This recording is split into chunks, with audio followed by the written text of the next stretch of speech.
Bom dia, boa tarde ou boa noite. Bom seja qual for o horário que você esteja tendo acesso a esse conteúdo. Aqui quem vos fala é o Eduardo da Costa Mendes, a voz por trás das narrações e a mente pensante por trás de alguns dos contos. Curta, compartilhe e comente os vídeos. Dessa maneira, você ajuda o canal a crescer e favorece com a possibilidade de novos conteúdos serem postados. No mais, fique com o conto. A erudita. Miseráveis são aqueles que julgam o prazer sexual como o maior deleite do homem. Esses nada sabem, pois se tivessem a ínfima ciência dos ímpios seres que se aglomeram e aproveitam do momento de uma fornicação, jamais adornar-se-iam com as pseudo-joias da promiscuidade. Tanto porque a afirmação de que na natureza nada se perde, tudo se transforma, também pode ser levada em consideração nesse caso, pois já imaginou no que se transforma a energia gerada durante o sexo? Não tenha dúvidas de que, de alguma maneira, ela repercutirá em algum momento na vida de quem inconsequentemente o pratica. E por não possuir interesse algum em reter o fastidioso conhecimento que adquiri nesses últimos meses, arrastarei minha afirmação para ainda mais além, dizendo que se esses fornicadores soubessem o mal que já causaram com seus deliberados atos libidinosos, sequer teriam a coragem de dormir, a fim de evitar as horripilantes entidades noturnas as quais se definem apenas por seus olhares esbugalhados e arreganhadíssimas bocas, e que por eles desenvolvem incomensurável afinidade. E a única maneira que encontrei de precaver os indivíduos que têm como intuito inserir-se em tão maldito meio é relatando tudo o que me acontecera nesses últimos meses. Dessa forma, talvez eu possa servir de exemplo e, consequentemente, diminuir o número de desgraçados que pendem para um ominoso futuro semelhante ao meu, um penitente destino de cárcere em um manicômio de corredores perversamente inquietos. Adonias Mendes Ruiz é meu nome de batismo, mas por julgá-lo propenso a chacotas, apresento-me apenas como Ruiz. Não faz muito tempo desde a minha chegada a Buenos Aires, cidade pela qual desenvolvi muito apreço, mas que infelizmente apresenta boa parcela em minha total perdição. Saí de Porto Rico, minha pátria natal e muito estimada, no dia 6 de outubro de 1947, motivado pelo desejo de estudar música na Universidade de Buenos Aires. E há uma explicação bem simples por trás da minha convicta motivação.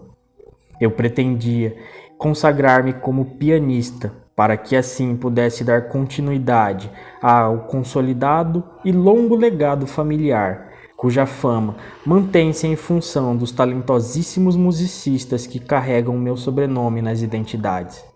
Mas o que encontrei nessa maldita capital afasta-me de tudo aquilo que aqui vim buscar. As economias que trouxe como provisões não faziam de mim um jovem rico, mas eram suficientes para que eu me mantivesse pelo tempo necessário até encontrar algum emprego. Por função do conhecimento familiar que osmoticamente adquiri por atribuições do contínuo convívio com a música, eu acreditava que o melhor a se fazer era buscar oportunidades de me divulgar em restaurantes noturnos ou bares que não apresentassem uma sordidez muito vigente. Porém, o que de fato encontrei fora muito mais do que eu esperava. Sem detalhar muito meu relato, para que assim eu não o estenda, direi apenas que, por estranha coincidência do destino, fui convidado a me apresentar no Teatro Municipal Galvani Rosário, local o qual antes do seu incêndio era bastante disputado entre as pessoas da minha área, não apenas pelo prestígio lá proporcionado, mas também pela excelente remuneração lá atribuída aos músicos e demais artistas. Sem sombra de dúvidas, aquela era uma oportunidade sem precedentes para que eu conseguisse o que na Argentina vim buscar. Então, Não pensei duas vezes antes de aceitar tal proposta. O problema fora que o que eu julgava como a oportunidade da minha vida tomou um rumo consternadíssimo e pouco atrativo, pois minhas atribuições dentro do teatro resumiam-se a tocar breves acordes durante o teste de uma outra bailarina iniciante.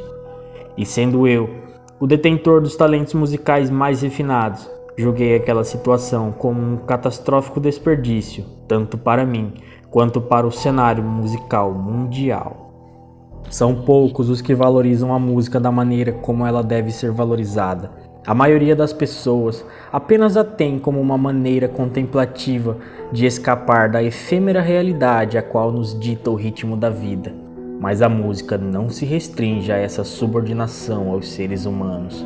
Se assim o fosse, muito brevemente as pessoas que dela vivem consternar-se-iam ao ponto de assumir o desamor como a principal conduta de vida, ou rapidamente deixariam que a música atingisse patamares degenerados e degradantes.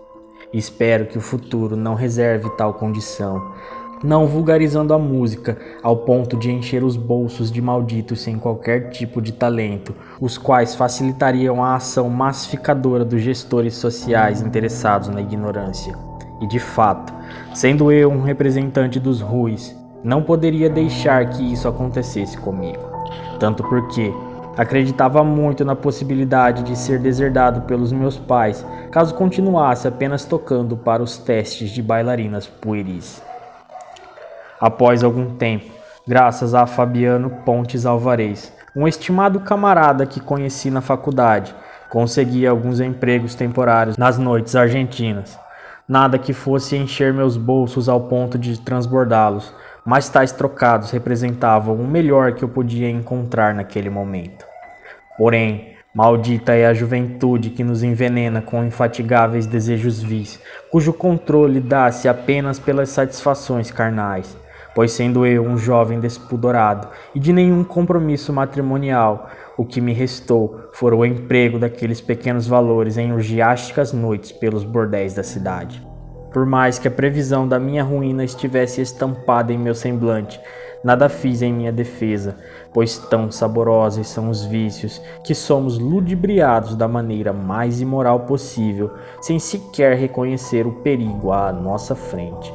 E de maneira alguma eu conseguia me desvencilhar daquela condição tão atroz e saborosa, pois eu adorava me deitar e me satisfazer com as prostitutas mais voluptuosas da cidade.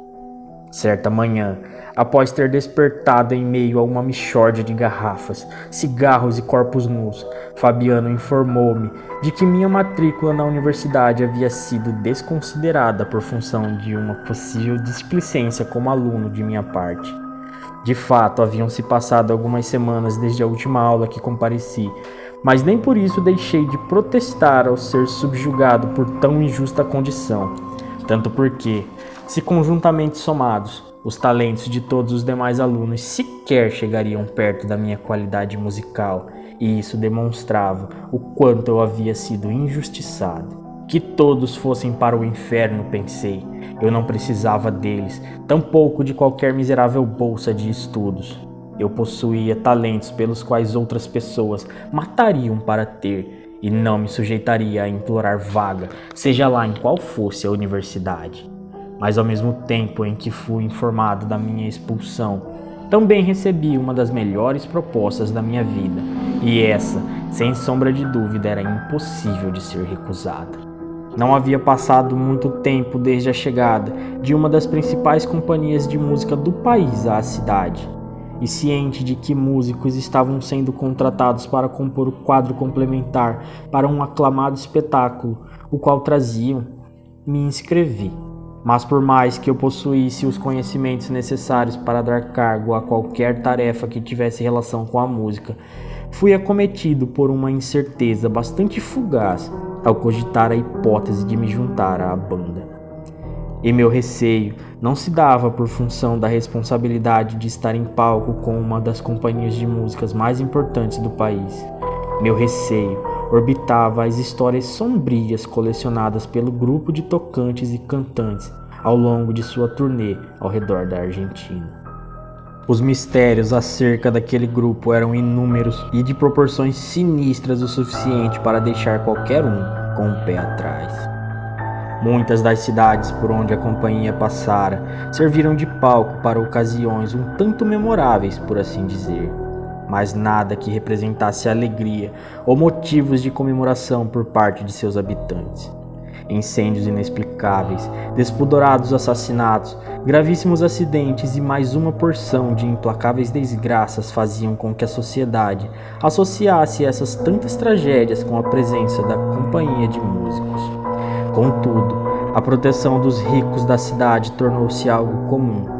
Afinal, eles compunham a pequena parcela de agradados pelos espetáculos da companhia, e por mais que a vontade do populacho fosse queimar toda a orquestra, tais associações acabavam por cair no esquecimento, camufladas pela esmagadora aristocracia das cidades. E esse fato não é capaz de causar-me espanto, tanto porque é muito fácil saber quem é a classe dominante responsável pela martelada final aos vereditos sociais.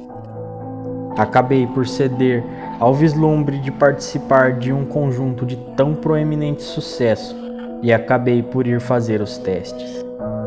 E como era de se esperar, diferentemente dos medíocres candidatos que expunham aquilo que consideravam como talento, passei logo de cara nos testes sem sequer me esforçar para tal feito. Tão breve, nossa primeira apresentação fora para um fechado e seleto grupo de airosas personalidades da cidade.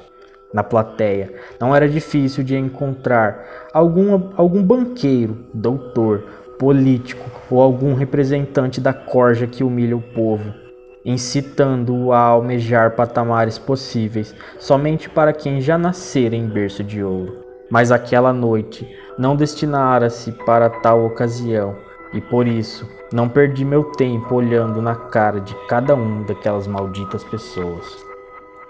A orquestra estava tradicionalmente organizada de maneira a encarar a plateia de frente.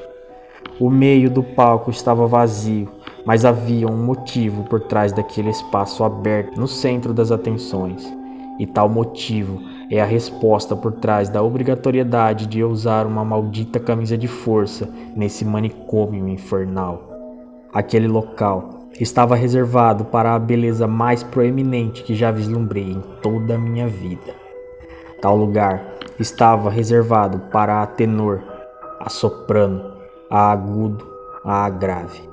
Tal lugar reservara-se exclusivamente para a erudita, a musa dos sonhos de qualquer um com a índole semelhante à minha, que não se interessa apenas pela beleza física, mas principalmente pelos talentos intrínsecos das pessoas, ainda mais se tal talento pender para a música. Aquela ocasião estava prestes a me revelar uma questão bastante pertinente, a qual vinha me assolando desde minha associação aos demais músicos, pois por mais que eu já fizesse parte da orquestra principal, ainda não havia sequer visto aquela mulher antes daquele momento, tampouco ouvido a atuação de sua voz. Tanto que, durante os ensaios, em minha mente pairava um mistério por função do vazio que algumas músicas possuíam em determinadas partes e ocasiões, suscitando em mim a ideia de que em algum momento alguma voz preencheria aquela lacuna sonora. Porém, mal sabia eu que tudo estava prestes a ser esclarecido. Naquela noite, nós tocamos magistralmente, tal como fazem os anjos que trombeteiam a abertura dos portões do paraíso, e a sonoridade ali produzida salutarmente conduziu-me rumo a uma das satisfações mais memoráveis de toda a minha vida até então. Mas ainda que eu fosse submetido aos prazeres mais alucinantes desse mundo, jamais poderia comparar ao explicar o deleite causado pela voz daquela divina cantora, até mesmo porque, ao vislumbrá-la, acreditei ter diante dos meus olhos o ser pelo qual os crentes oram e os céticos zombam.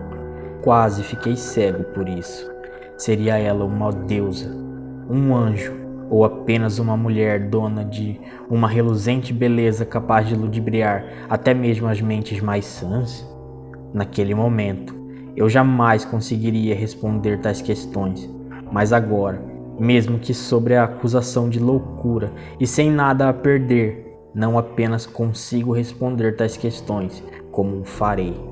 E com a convicção mais veemente, afirmo que ninguém daquele grupo pertence a esse mundo.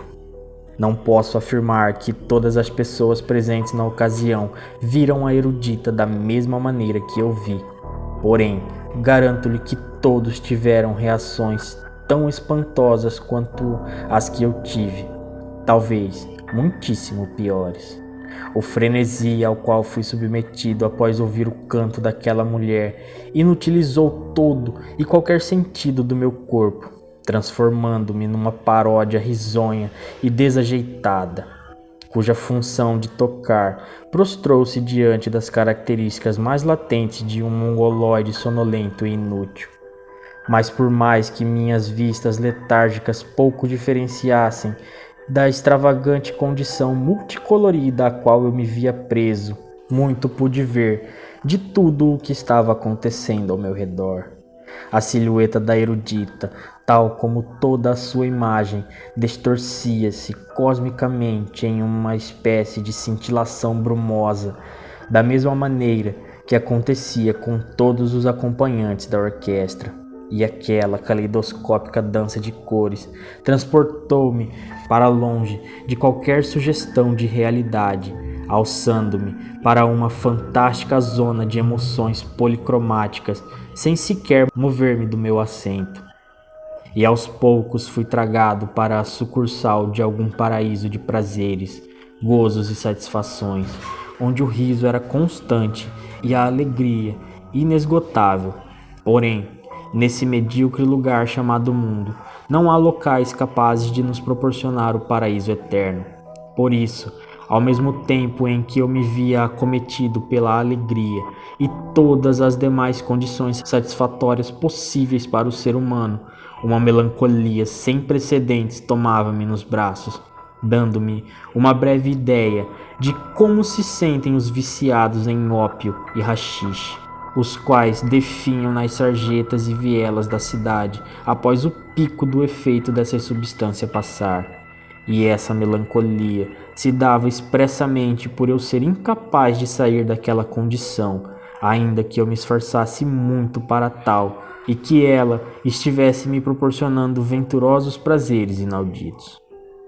Mas o fato de eu ter me perdido em meio ao êxtase do momento não impediu os demais músicos. Muito pelo contrário, eles continuaram a tocar tão fulminantemente quanto tocavam antes. E foi só então que eu comecei a sentir tudo inversamente. Em um lunático lapso imagético das minhas vistas, pude assistir à mais convincente prova de que nossa existência nada mais é do que uma excêntrica manipulação exercida por forças além do nosso conhecimento. E tal afirmação se dá por eu ter visto o estado irracional que a plateia se encontrava.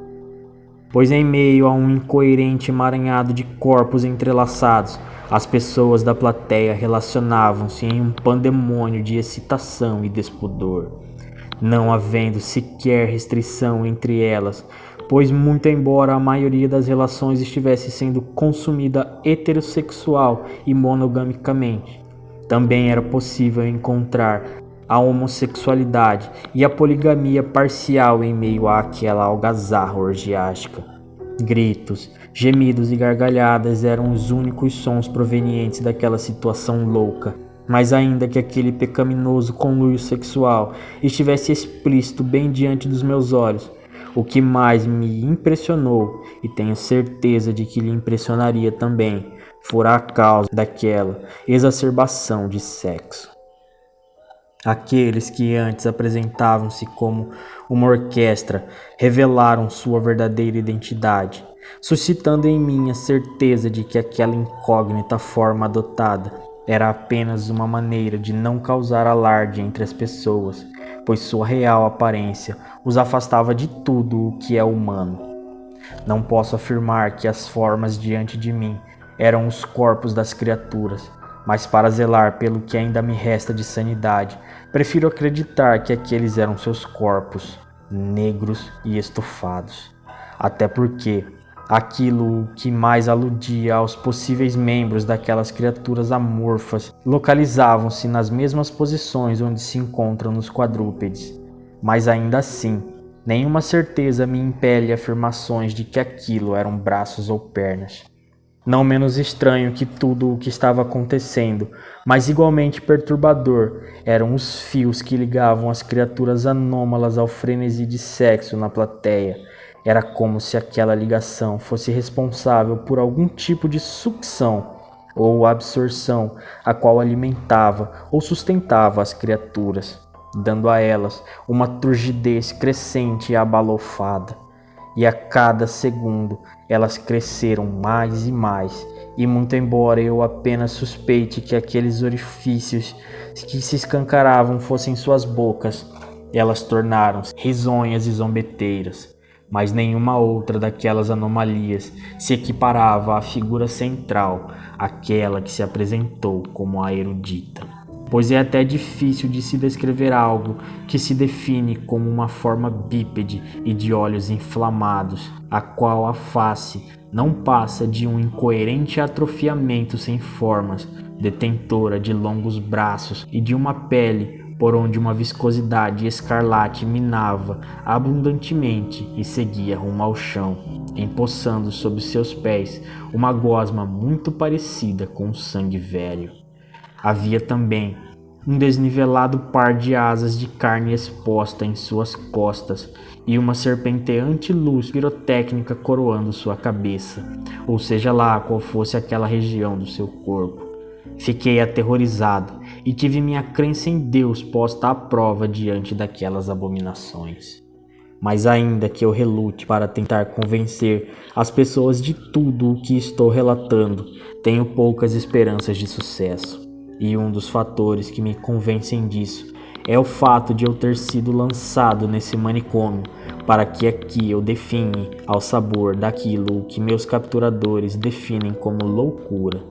Por isso, acredito que meu relato deva ser interrompido nesse momento, pois não me resta muito tempo até a chegada dos meus carrascos, mas para que sua curiosidade em relação ao final dessa mórbida história não lhe consuma, sintetizarei o final antes que meus psiquiatras surjam e me apanhem para mais uma das malditas e dolorosas sessões, a qual a ideia de estarem me privando de uma apoplexia é travestida numa falsa piedade, para que assim possam me torturar. Dessa maneira, concluirei relatando o motivo de eu habitar esse fosso de perturbação e loucura, o qual chamam de manicômio. Ninguém acreditou na minha história, nem quando falei sobre o misterioso fogo que surgiu no teatro Galvani Rosário e lentamente se espalhou. Todos se mantiveram céticos até com minha revelação de que naquela noite, mesmo com as labaredas se espalhando, a música continuou a inspirar os componentes daquele nefasto festim carnal. E mesmo com seus corpos sendo pouco a pouco dolorosamente incinerados, na plateia os gemidos de prazer superavam de maneira unânime os de dor em meio à orgia mais extravagante que assisti em toda a minha vida.